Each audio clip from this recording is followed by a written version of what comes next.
ஆலயம் தொழுவது சாலவும் நன்று.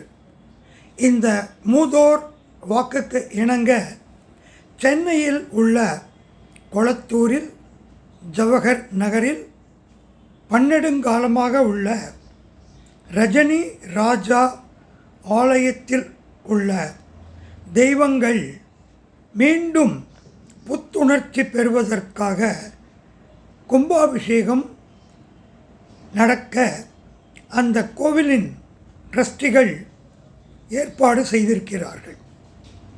அந்த கோவிலினுடைய தெய்வங்களின் பரிபூரண அனுகிரகத்தை பெற மக்கள் இந்த கோவிலுக்கு வருகை தர வேண்டுமாய் பணிவன்புடன் கேட்டுக்கொள்கிறேன்.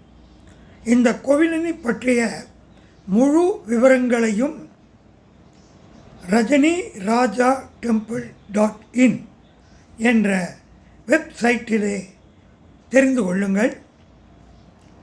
இதை பற்றின மீண்டும் மீண்டும் செய்திகளை அடுத்தடுத்த பதிவுகளே காணலாம். நன்றி, நமஸ்காரம்.